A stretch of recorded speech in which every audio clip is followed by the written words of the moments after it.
realitnom biznise pôsobí viac než 20 ročia. Má skúsenosti s investíciami a developmentom naprieč strednou Európou. Na Slovensku je jeho najznámejším dielom Metropolis, architektonicky výrazný projekt v bratislavskom downtowne. S dnešným hosťom sa porozprávame o tom, ako sa mení realitný trh, čo rozhoduje o úspechu developerských projektov a kam sa posúva predstava kvalitného bývania v mestskom prostredí. Vítajte v biznise.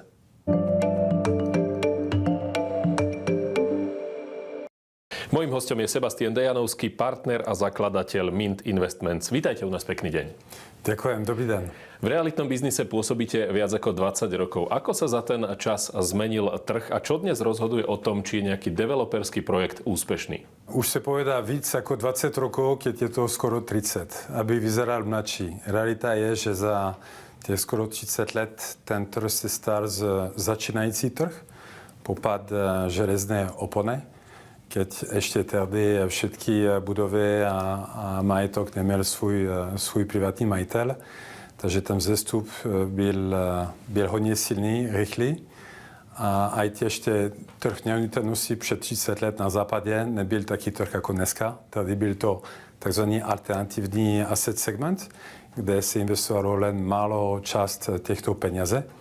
Takže jak ten trh se stal víc institucionální na západě, tak díky konvergenční efekt celý střední Evropa směrem k západní Evropa, západním světě, tak samozřejmě ta profesionalita, rast cen byl hodně dynamický. Ktoré segmenty dnes považujete za také najperspektívnejšie? Je to bývanie, je to retail, sú to komerčné nehnuteľnosti? Existují 4 segmenty. Je bývanie, kanceláře, logistika a potom ten retail. A každý segment funguje podle potreba a záleží, keď je ta poptávka je plněna ten development pipeline. V současné době myslím, že jak bývanie, jak kancelářské prostory jsou hodně zajímavý, ale je to selektivní. My se soustředíme len na hlavní města, Praha, Bratislava, tam, kde vidíme, že ten pipeline, ta ponuka těchto bytů, kanceláře je limitovaná. A snažíme se investovat tam, kde právě ta poptávka převyšuje tá ponuka. Po vyše 20, alebo ako ste povedali, skoro 30 rokoch v investičnom prostredí, zmenil sa váš prístup k riziku a vôbec k tomu, do čoho sa oplatí investovať? Tak, za tú dobu je důležité se naučit. Můžete robit jednu chybu, ale potom nesmíte ji zopakovat. Máme výhodu, že my jsme 5 partneři, dneska dokonce 7, takže žádný z nás nemůže prosadit nějaký rozhodnutí, nějakou strategii, než to obhájit u ostatní, což nám pomáhá vlastně v tom, že jsme nikdy nerobili zásadnou chybu. A za tu dobu jsme se naučili těž více podívat z hlediska makroekonomika. Každý segment, ať je to akcie, průmysl, tak nejpodstatnější je makroekonomika. Potom teprve koukáte na mikroekonomika a ta poptávka v těch segmentech různých v těch nutnosti. Takže odpověď je ano, určitě jsme se naučili hodně a z toho vytěžíme dneska. Hovoríte, že sa sústredíte na hlavné mestá. Na Slovensku, konkrétne v Bratislave, ste postavili projekt Metropolis, ktorý ste od začiatku komunikovali alebo označovali ako projekt, ktorý ste stavali tak, ako by ste ho tvorili pre seba. Ako sa táto filozofia potom pretavila do toho konečného výsledku, ktorý dnes vidíme? Tak od samotného počátku my víme, že ta zóna Chalúbková, downtown, je unikátní nielen v Bratislavě. Osobně jsem se zalubil aj do tento projektu, což jinak se snažím míchat emociu z podnikání a hlavně z investice. Ale tady jsme se obhájili v kanceláře v rámci partneři, že tato lokalita si zaslouží taký projekt. Tady všetky ostatní developeři se soustředili na obchodní centrum, na kancelářské prostory a bylo jasný, že ten segment, který potom bude zapotřebí, bude bývaně. A protože ta lokalita je tak exkluzivná, Bratislava je silně dynamické město už 30 let, takže viděli jsme, že pokud vytvoříme opravdu luxusní projekt, Potom můžeme se bavit o definici luxusu, takže tento produkt se najde svoje klientela.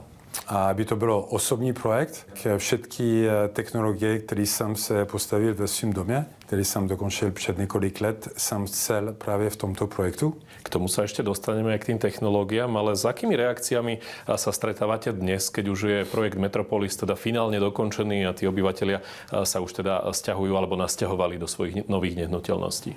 Reakce jsou velmi pozitivní. Konkrétní příklad jsou lidem, kteří už si koupili jeden byt, zpravidla menší byt, jako pre svoje dětom nebo jako pied-à-terre. Keď cestuju v světě, tak spoustu našich klientů se rozhodli koupit ještě jeden byt a větší. Toto je potvrzený, že ten projekt jsme stavili pre seba.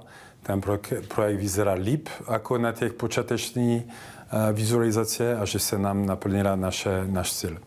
Vy ste aj v poslednom období spomínali, že Metropolis prekonal vaše očakávanie. Hovoríte, že ľudia si dokúpili potom ďalšie byty v Metropolise. Ktoré faktory podľa vás k tomu najviac prispeli?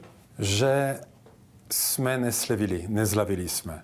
My jsme chceli nelen najlepší technologie, ale i stavební firmu jsme vybrali velmi silnou, kvalitnou stavební firmu, která nerobila zlavu na těch dokončovací práce, na ty technologie, na ty postupy. A keď od samotného počátku máte víziu, počas té výstavby nezlavíte, se soustředí na ten cíl, tak potom se tímto procesom, tím soustředěním na cíl, se to nám podařilo. Kto sú dnes typickí obyvatelia Metropolisu? Aký typ ľudí tento projekt najviac oslovuje? Jsou to vesměs lidi, kteří se hodně cení svého času, jsou velmi často úspěšným. Jsou to lidem, jak bývali v Bratislavě, nebo lidi, kteří bývali ve světom, pochází ze Slovenska a chtěli mít byt v Bratislavě. Chápu, že čas je drahocenný, že je fajn bydlet za Bratislavou, ale zůstat v Záprom ľuďom straty to, co mají najhodnotnejšie, a to je ich čas.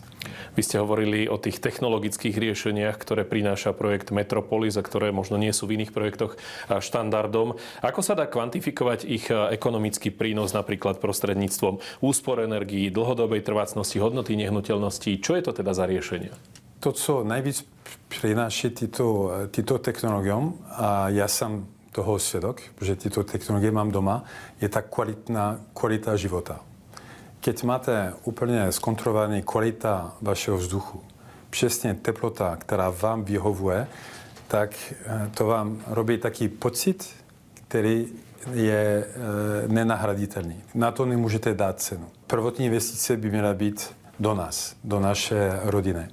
Takže tam od samotného počátku se to vám vyplací. Potom finanční ukazatele máte samozřejmě nižší prevádzkové náklady, které můžeme kvantifikovat oproti jedné nehnuteľnost mezi 20 až 30%. A potom je ta dlouhodobá investice. Protože ten byt, který má ty nejlepší technologie dostupné, pokud je kvalitně postavené, takže za 10, 15, 20 let stále bude mít lepší standard jako většina stavba kolem sebe. Tudíž likvidita tohoto bytu, vaše schopnost prodávat tento byt bude hodně vysoká. Poslední věc je samozřejmě lokalita. V této lokalitě ty rezidenční projekty, které jsou teraz plánované, budou mít těž vysoký standard a ten počet bytů je limitovaný. Takže znova ponuka bude limitovaná, ale poptávka bude růst, jak roste kupní sila v Bratislave. Na to nadviažujem. Metropolis stojí v najlukratívnejšej alebo v jednej z najlukratívnejších častí hlavného mesta Bratislavy. Aké zhodnotenie môže očakávať človek, ktorý dnes kúpi nehnuteľnosť v tomto projekte? Tak já nemám kšistarovou kůle, takže vám nebudu zvěstit, jaká bude cena za 20 let. Co vím je s jistotou, že zhodnocení těch bytů, těch obchodů v Metropolise bude vyšší, ako je inflace. Toto je obecné nehnuteľnosti, keď sú v dobré lokalitě.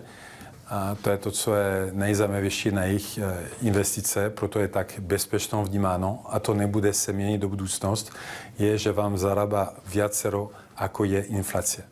Potom můžeme len spekulovat, předpokládat, že tím, že ta lokalita je unikátna, tudíž bude o to vyšší to zhodnocení, tím, že ten projekt je kvalitnější jako všechny ostatní projekty, takže tím pádem znova to hodnocení bude o to víc výš, ako je inflácia. Metropolis je teda dokončený. Čo vám práca na tomto projekte dala, či už profesíne, alebo aj osobne? A čo by ste možno odkázali ľuďom, ktorí zvažujú kúpu nehnuteľnosti v tomto projekte? Osobne toto je poprvé, keď u projektu stojím od samotného počátku. Kúpie pozemku, získaný povolenie a vedol som ten projekt od A do Z ako partner v rámci Mintu. Osobně jsem se vyzkoušel, jaký to je developovat počas několik typ krize. A samozřejmě, že ten pocit je hodně hezký. A to, co mě nejvíc těší, je, že se nám podařilo dokončit tuto realizaci. Sestavili jsme tým, který nám umožnilo jít do konce tohoto projektu. A dneska se těšíme, že většina projektů je prodaný, většina bytů. Nám zbývá méně jako 60 jednotky a že splnili jsme naše očekávaný plán a teď se těšíme, že postupně budeme prodávat zbytek bytů. Úplne na záver, keď je už teraz Metropolis dokončený, aké ďalšie projekty možno pripravujete do budúcna, samozrejme tie, ktoré môžete komunikovať? V současné době se hodně soustředíme jako investiční fond koupit kancelářské projekty, hlavně v Praze. Využíváme to, že trh je znova velmi dynamický dle našeho očekávání. V posledních 2 letech tak úrokové sazby se snížily, ty evropský, na euro a ten nakupní chuť se vrátila pro investiční fondů. A teraz je velmi zajímavý období, jak pro predaj, jak pro kúpě nových projektů, zejména od zahraničních investoři, kteří se musí soustředit na svoje core market.